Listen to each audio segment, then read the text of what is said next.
So what's the big takeaway? Well, the big takeaway is two things. One is that you want to be able to get your debt under control, because 1 out of 10 people feeling that the debt is crushing them, you just don't want that in retirement. We do not want to be stressing about our finances in retirement. The second thing is, if you look at the biggest two expenses, it is, hey, it's Dre Griggs with Obsidian Wisdom. Today we'll answer the question, what is the average retirement spending in 2023? We'll take a look at the typical expenses and budgets. I'm actually getting this information from retireguide.com. They put a really good article together that I'll link in the description. And they took the data from the Bureau of Labor Statistics. They put it together all the time for us. And they let us know, hey, this is what people are spending. This is how much people are making. And then we can decide based off the patterns what makes the most sense for us in our retirement goals. And so we'll go through the data. Now, you may be interested to know, it says people on average 65 and older spend $52,141 in 2021. That's about $14,000 less than the general population, which spends about $67,000 a year. So the average general population spends about $67,000 a year. When people retire, they're spending about $52,000 a year. If you're wondering, that's kind of where we get that 80% number, because that number is 80%, right? The 52,000 is about 80% of 67,000. And so that's why we say, look, on average, people spend about 80% of their income in retirement. Now, if you're wondering what that amount is monthly, that's about $4,300 monthly, $4,345 to be exact. And then we'll go through some of the expenses that people are spending on and how it averages out. And then you'll be able to decide, all right, I can make adjustments here. I won't have that. So I'll tell you how much people spend on housing. And then you're like, all right, my plan gets rid of my mortgage, so I'm good, Dre. Then you're good. You don't got to worry about it. I'll say how much people spend on food, eating out, entertainment, and then you'll be able to say, yeah, that probably fits my retirement lifestyle. Or you'll be able to say, you know what, Dre, I don't really think I'm going to do all that. I think I'm in a pretty good spot. But on average, people spend about $4,000 a month. That would also include Social Security, assuming that it's still there for us. Most of the time you hear me talk about retirement planning, I talk about as if Social Security does not exist, because in my mind, the way it is today, it can't stay that way. So something is probably going to give, and I don't know how they're going to do it, but something has to give on it. All right, so in 2021, I told you that on average, they spend about $4,300 a month. Well, of that, about 48% of retirees, so about half of all retirees, spend under $2,000 a month. And that's 1 in 3 spend between $2,000 to $4,000, and then about another 18% spends over $4,000 a month, and that was in 2022.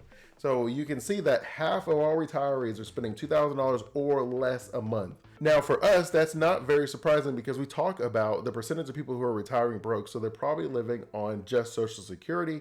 And if you're just living on Social Security and you take the average of that, that's where we would get kind of those numbers. And maybe you have a small amount in a retirement fund and you're able to kind of put them together. And that's why I think about half the people are around that number.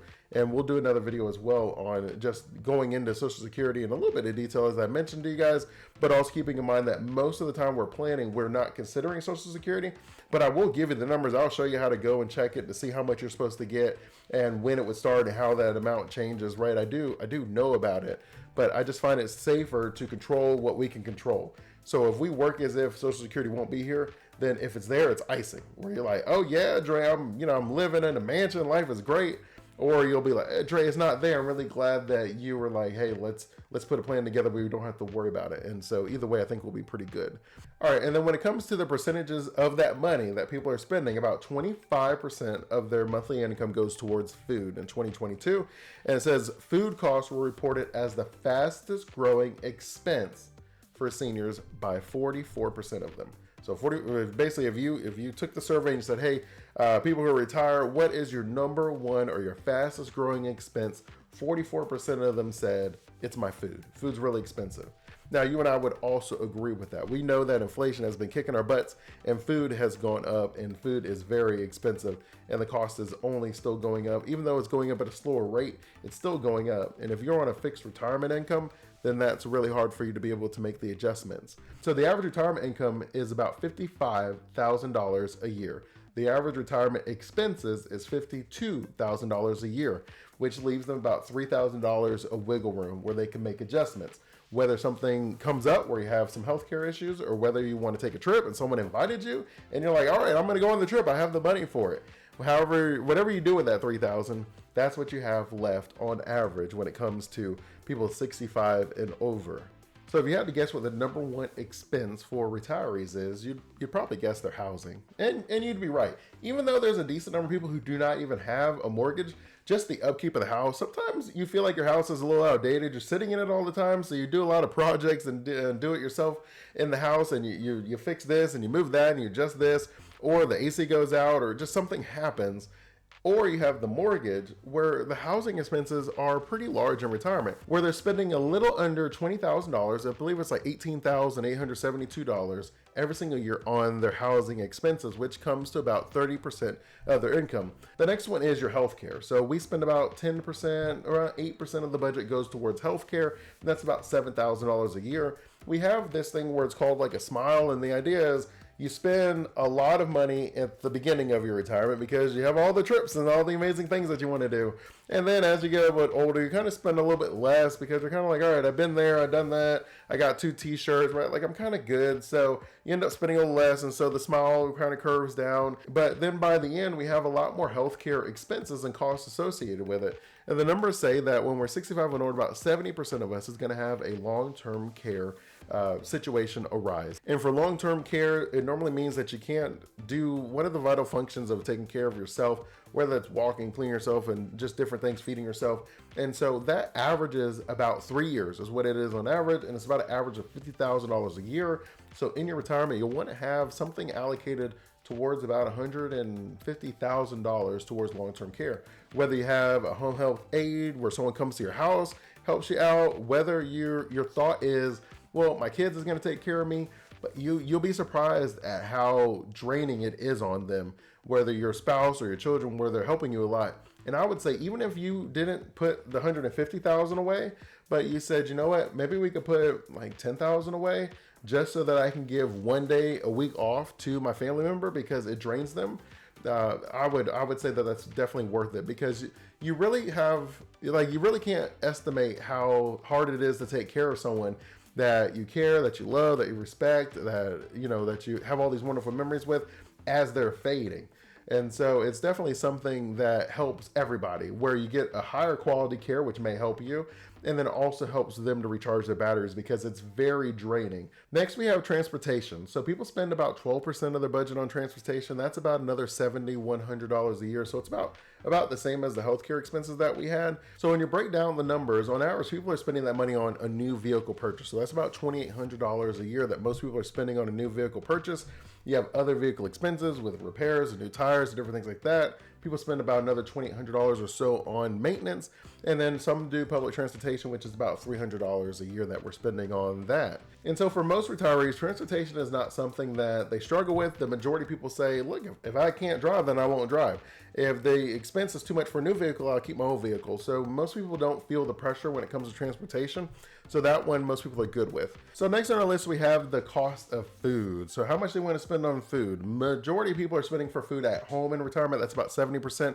But you do have 30% who say they spend their money eating out at, nice restaurants, doing their thing. Most people say they spend about 25% of their budget on food, which isn't crazy. It's a little bit higher than what you would normally see. Like normally you want to be somewhere around that 20% range. But if you don't have as many of the other expenses, why not? Live it up. Eat very nice food. Go for it. Obviously, food is also important for your health. So I do think that if there was a place that you would cut, that you would probably try to keep a certain quality of food so that you can maintain your overall health. And I think that's true for most of us. So because people are spending 25% of their budget on food, it becomes a large amount of your retirement expenses, which means that food insecurity is like a real thing. And the numbers show that, where about 20% of seniors said that they have visited a food pantry or applied for food stamps in 2021. And that food costs were reported as the fastest growing expense by 44%. I think we mentioned that at the beginning of the video. So about half of people say that the price of food is a really big concern, at least something that they really have to look down and kind of look at the numbers when it comes to. And the last expense that we'll talk about for most retirees is your debt. The debt is real for all of us. Ideally, we have a system in place where the money is what we spend to build our lifestyle. And if we have money building our lifestyle, then it's not tied to our time. And when money isn't tied to your time, the whole world looks a little bit brighter. But if we do have to take on debt, then we want to be able to have a plan to get out of that debt. Is it going to take us 1 year, 2 years, 5 years? We don't want to have our money tied up paying off debt for too long unless it makes sense for our long-term strategy. most of the time when we talk about money, money is a game. Like if you're putting the money in good debt where it's going to get you a return that's larger than the interest rate, then go for it. Obviously that works. But if your money is tied in a system where they are compounding your debt instead of you compounding your wealth, then it's something that we should pause and say, all right, let's get out of this situation. I have clients where they just like to use their American Express card because it's so much easier to be able to travel, to spend it. If you have, you know, like identity theft and different things, where it's easier when you use a credit card, because if you use your bank account, the process just takes a little bit longer. It's a little bit more stressful. So I have some people that just use their credit cards and then they pay it off each month. And sometimes we may get in a spot where we may miss a month or two, but they have the ability to get right back on track. So I do understand that. Also, there's points that people get paid where you get free money. It's like all things. If the system has a game plan where the system is designed to make sure we work for 40, 50 years, because that's what it needs to be able to collect the tax revenues, and then obviously people working, then that also means that these cards and these creditors that are saying, look, I'm going to give you all sorts of benefits, all sorts of rewards, all sorts of travel, while it is possible to win at that game, they're not in the business of losing. So you would have to say, all right, am I playing the game the right way, or am I going to be someone that's creating these billion-dollar returns for this financial company? And if you're someone that they're leveraging to grow their company, then I would say, no, let's take it back a step. And again, let's not compound debt against us. Let's compound wealth for us. So where is the debt at? 40% said it's credit card debt.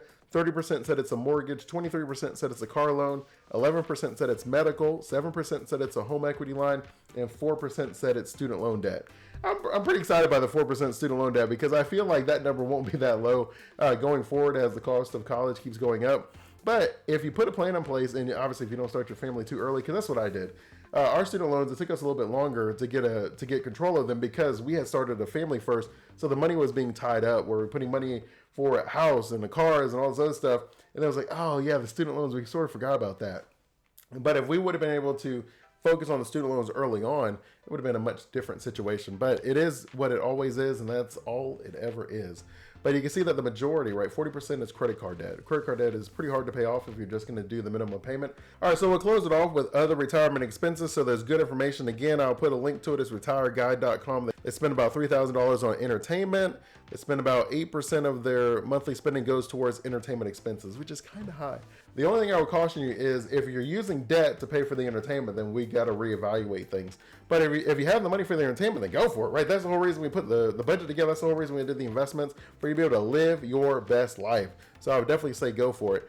And then everything else is a lot smaller. So about 7% of your monthly expenses goes towards clothing, about $1,000 towards apparel and services, $300 for education, about $150 for like reading materials. You can see it just kind of goes down from there. So what's the big takeaway? Well, the big takeaway is two things. One is that you want to be able to get your debt under control, because 1 out of 10 people feeling that the debt is crushing them. You just don't want that in retirement. We do not want to be stressing about our finances in retirement. The second thing is, if you look at the biggest two expenses, it is your food and housing. So if we're able to get the food and housing taken care of, we can be pretty flexible in the rest of it. Where I would say, look, let's have a retirement plan where your food and housing is covered, and then we can do the traveling and the entertainment with the Social Security. Or we can get the food and housing taken care of because we get out of debt, and then in retirement you have less to worry about. And maybe we'll say, all right, well, a lot of people want to make a lot of adjustments to their house. So how about we do some of those adjustments before you retire, when you still have the ability to work? If you have the ability to work and you can make the adjustments in your house, then again, it just helps you that much more in retirement. Where if we're forward thinking, that we can set ourselves up with a really nice retirement where all the money is purely spent on our values, things that we want to leave with the world, trips we want to take, experiences we want to live with the people that we love and care about. If you found value in this video, I simply ask for you to like and subscribe to continue receiving valuable information on how to unlock generational wealth through strategic retirement planning. Until next time, continue blessings.